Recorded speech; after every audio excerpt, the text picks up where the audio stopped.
Olá, seja muito bem-vindo ao canal Espiritismo Motivacional, um canal que transmite embasado no Evangelho de Jesus Cristo e alinhado com a doutrina espírita codificada por Kardec. Hoje é sexta-feira, temos então o Evangelho segundo o Espiritismo. Vamos estudar.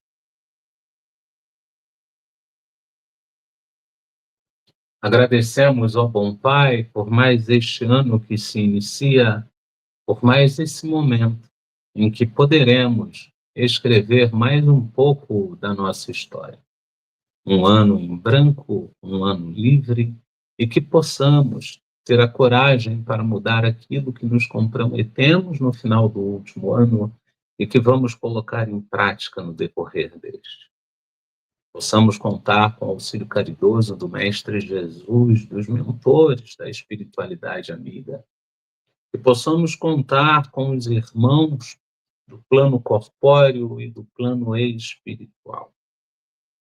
Gostaríamos também, ó bom Pai, de pedir por nossos lares, pedir por todos aqueles que habitam o universo e que possamos ter a proteção necessária para a nossa casa e que boas energias fluam por ela. Toda e qualquer energia não concordante com o nosso desenvolvimento seja retirada. E que possamos, diante do seio da harmonia, da paz, buscar a felicidade ao fazer aquele que conosco habita feliz. Assim seja, graças a Deus. Recorremos então ao Evangelho segundo o Espiritismo, capítulo 28, coletânea de preces, preces gerais, reuniões espíritas, é o item 6. Rogamos ao Senhor Deus Todo-Poderoso enviar-nos bons espíritos para nos assistirem, afastar aqueles que possam induzir-nos ao erro e dar-nos a luz necessária para distinguirmos a verdade da impostura. Afastai também os espíritos malfazejos, encarnados ou desencarnados, que poderiam tentar lançar a desunião entre nós e, com isso, desviar-nos da caridade e do amor do próximo. Se alguns procurarem penetrar neste recinto, fazer que não encontrem acesso em nossos corações. Bons espíritos, que vos dignais vir instruir-nos, tornai-nos dóceis aos vossos conselhos, afastai-nos de todo pensamento de egoísmo, de orgulho, de inveja e de ciúmes. Inspirai-nos a indulgência e a benevolência para com os nossos semelhantes, presentes ou ausentes, amigos ou inimigos. Fazer, enfim, que pelos sentimentos que nos animarem, possamos reconhecer a vossa salutar influência. Dai aos médios que encarregardes de nos transmitir os vossos ensinamentos a consciência da santidade do mandato que lhes é confiado e da gravidade do ato que vão praticar, a fim de que o façam com o fervor e o recolhimento necessários. Se estiverem entre nós pessoas que foram atraídas por outros sentimentos que não o do bem, abrir os seus olhos à luz e perdoai-as como nós as perdoamos, se vierem com intenções malfazejas. Pedimos especialmente aos mentores do trabalho, nossos guias espiritual, para nos assistir e velar por nós, e assim possa ser, graças a Deus.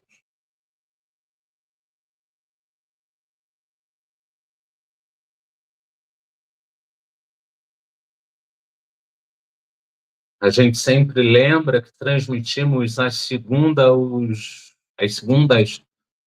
o estudo do Livro dos Médiuns com irradiação para o nosso desenvolvimento, às quartas, Livro dos Espíritos com irradiação para os lares, e às sextas, o Evangelho segundo o Espiritismo com irradiação para a família. A gente trocou, né, no ano de 2026, quarta passa a ser dos lares e sexta passa a ser da família, que a gente acredita que seja mais concordante com o Evangelho segundo com o Evangelho segundo o Espiritismo. A gente replica esses estudos lá no Facebook e também coloca uma ou outra tira no Instagram. A gente agradece imensamente o carinho da sua visita às nossas redes, como também agradecemos se você considerar se inscrever, deixar o seu joinha.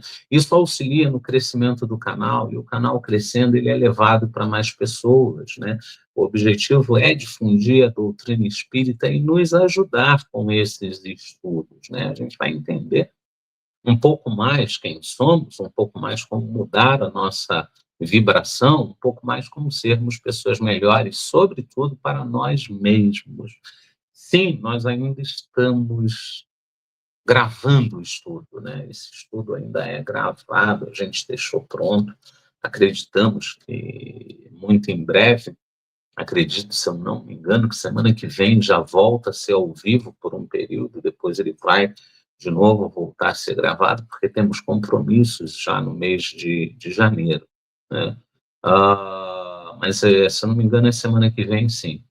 A gente, não, por conta disso, não teremos o primeiro Boa Noite do canal do ano, né? Mas a gente aceita como ócios do ofício. Vamos, então, ao nosso estudo de hoje.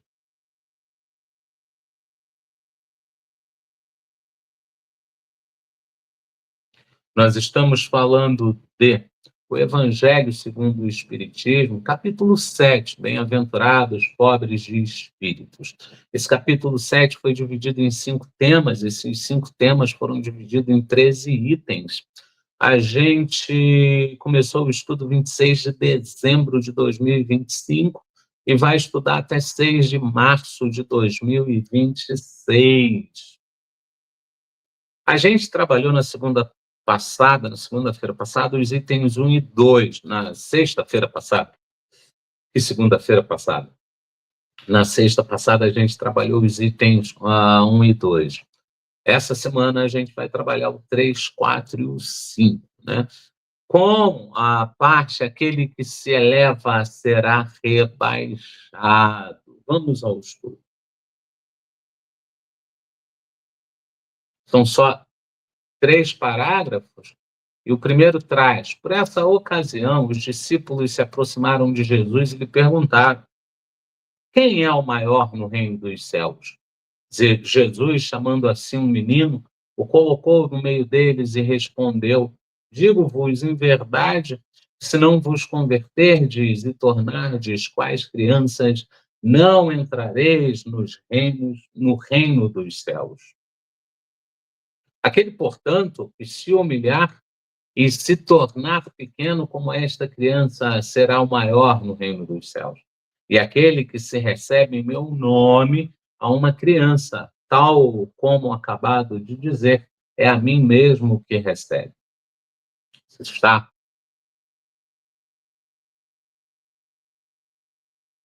Se está no Evangelho segundo Mateus, capítulo 18, versículo do 1 ao 5. E aqui Jesus deixa muito claro, tá? Vem a explicação já já, por isso a gente não tem nem muito o que falar, mas Jesus deixa muito claro que a metáfora da criança é aquela coisa mais pura, aquela coisa sem conceitos negativos, é aquela pessoa mais voltada para o bem, com inocência, com ingenuidade, né? E a gente precisa desenvolver isso. Mas vamos ver o que Kardec nos traz. Então, a mãe dos filhos de Zebedeu se aproximou dele com seus 2 filhos e o adorou, dando a entender que lhe queria pedir alguma coisa. Disse-lhe ele: que queres? Manda, diz ela, que estes meus 2 filhos tenham assento no teu reino, um à tua direita e o outro à tua esquerda. Mas Jesus lhe respondeu: não sabes o que pedes? Podeis vós ambos beber o cálice que eu vou beber? Eles responderam: podemos. Jesus lhes replicou: é certo que bebereis o cálice que eu beber, mas pelo que respeita a vós sentardes à minha direita ou à minha esquerda, não me cabe a mim vô-lo conceder. Isso será para aqueles a quem meu Pai o tem preparado. Aqui é de um ensinamento muito grande mesmo, porque é o mesmo passo que Jesus diz: olha, Ninguém vai ao Pai senão por mim. Ele aqui nos traz o saber de, olha, Deus está cuidando de você. Deus está trazendo a verdade para você e essa verdade vos libertará. Deus, Deus, Deus. E a gente não percebe o quanto Jesus se refere a Deus. O quanto Jesus diz: olha, não sou eu, é Deus, não sou eu, é Deus, não sou eu, é Deus. E ele fala isso para essa mãezinha, que óbvio que é o bem para os seus filhos, né? Vamos um pouco mais. Ouvindo isso, os 10 outros apóstolos se encheram de indignação contra os dois irmãos. Jesus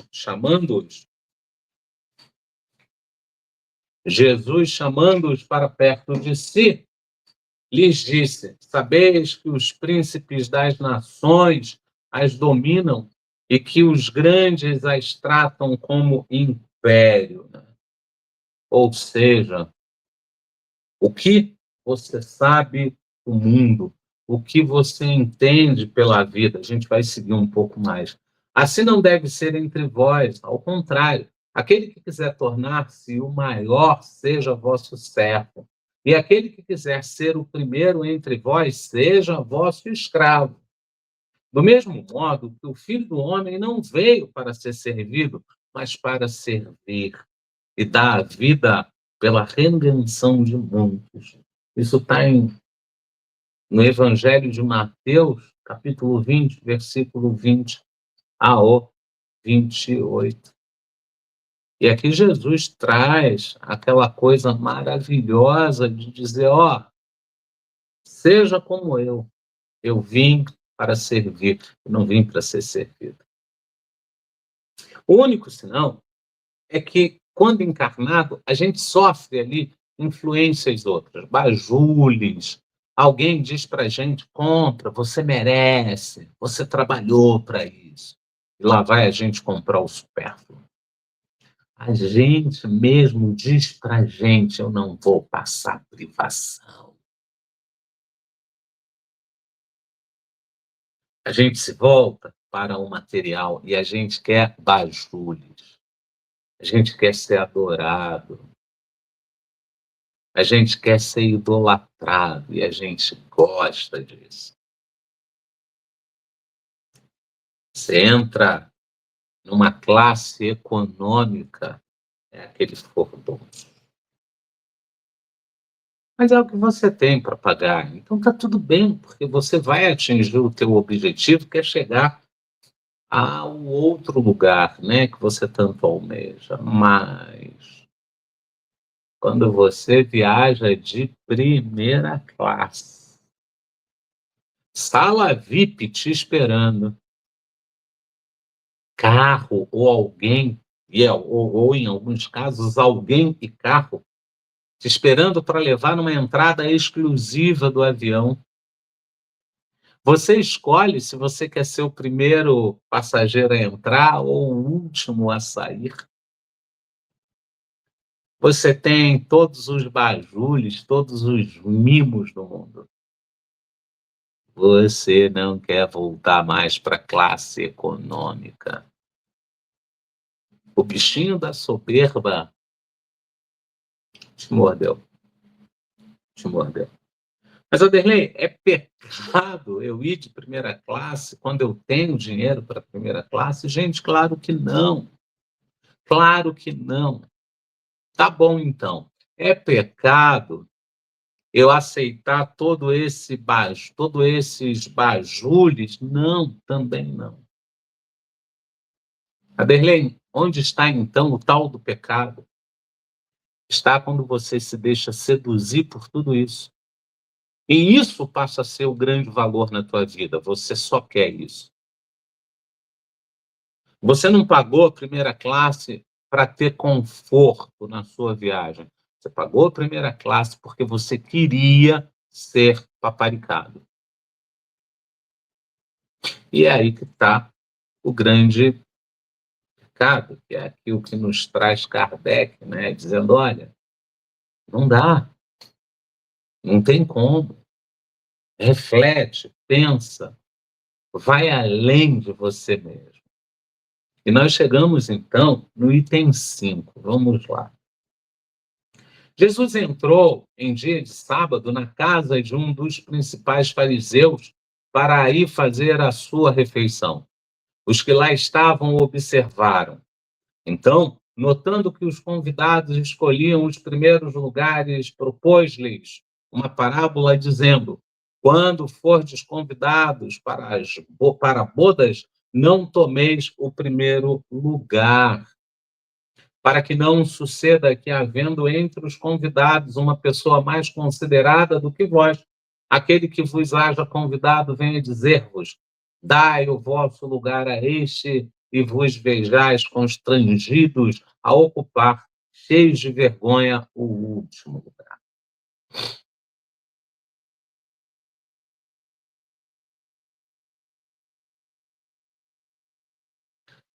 Esse lugar te pertence, esse lugar que você ocupa é seu, ou alguém deveria sentar. Porque o que Jesus diz é: deixa eles. Tem uma história maravilhosa. Dono de uma grande, grande, grande empresa, resolveu dar carona para um dos seus diretores. E chegando na empresa, ele entra, pátio vazio, porque ele chegava relativamente cedo, ele entra e vai para a última vaga, longe da porta, né?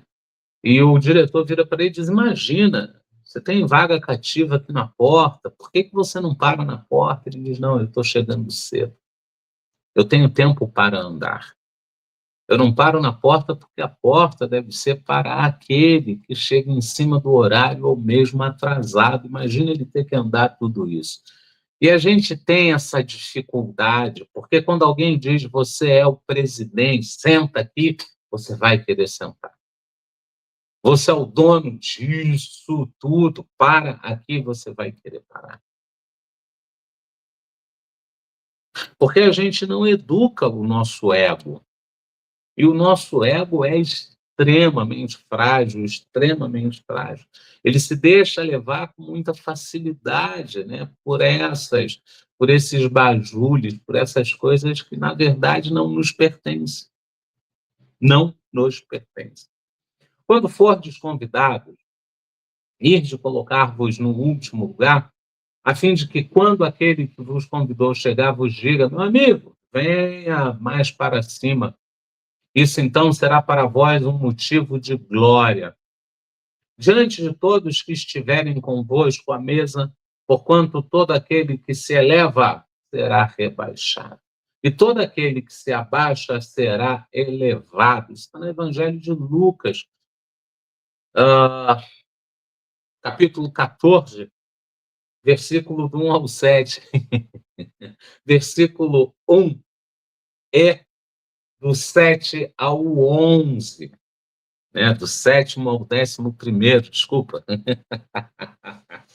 Tem algumas coisas que desculpa, a nossa vista trava, né? A gente parece que não quer ler, a gente quer entender aquilo, né? A gente quer fazer uma interpretação, porque ler nesses casos de estudos é realmente ler, é identificar a palavra e trazer palavra por palavra. Quando você começa a pensar naquilo que você está lendo, aí muitas vezes dá bloqueio, porque você não vê lógica naquilo. Ao passo que se lê, né, Evangelho de Lucas, capítulo 14, versículo 1 e 7 ao 11, ou 7 ao 11º. Isso fica mais fácil. Fato é que, se eu sento lá atrás, eu vou ser prestigiado, sendo chamado mais para frente.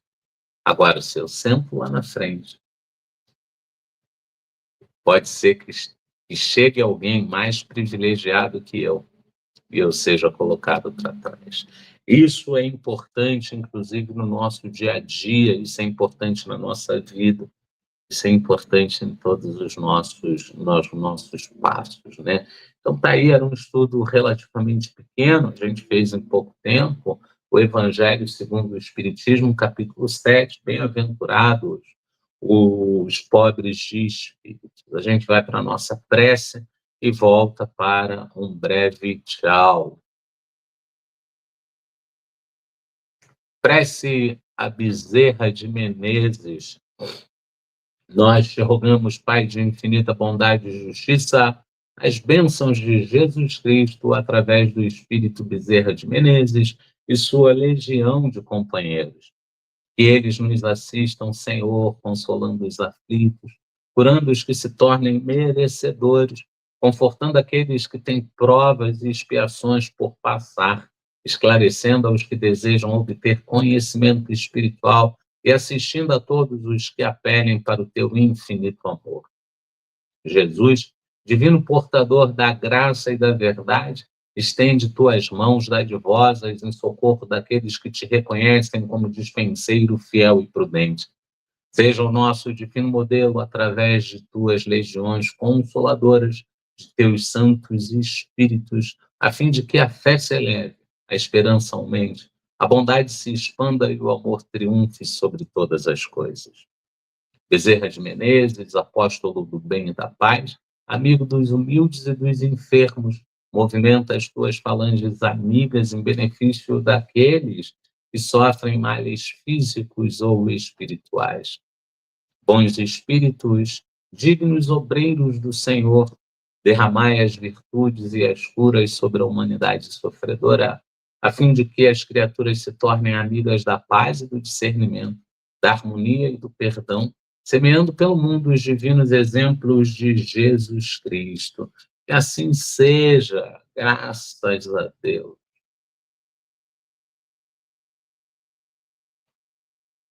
Vigiai e orai, hoje e sempre, é importantíssimo para nós que buscamos trazer o homem novo sobre o homem velho. A gente precisa vigiar para não repetir os mesmos erros e orar pedindo ajuda. Junto a isso, não desista de você. Você é a peça mais importante para esse grande tabuleiro que é a sua vida. Você é o único que pode te tirar de qualquer situação. Se você começa a contar com você, essa parceria é uma parceria de sucesso. Não é vai ser, é uma parceria de sucesso. Se comporte, suporte, se comporte, se suporte e se leve para além do ponto que você está. Isso é muito, muito, muito importante. A gente agradece o carinho de todos, convida a todos, convida não, dá boas-vindas a todos nesse ano de 2026, que a gente consiga aqui no canal permanecer mais um ano juntos, mais um ano estudando, mais um ano crescendo, mais um ano desenvolvendo. Que a gente faça desse ano de 2026 um ano pleno em realizações e melhoras. E que ele seja infinitamente melhor que 2025. Gente, grato, grato, grato, gratíssimo. Que a gente possa se encontrar na segunda-feira, se Deus quiser, e Ele há de querer, porque estamos a caminho.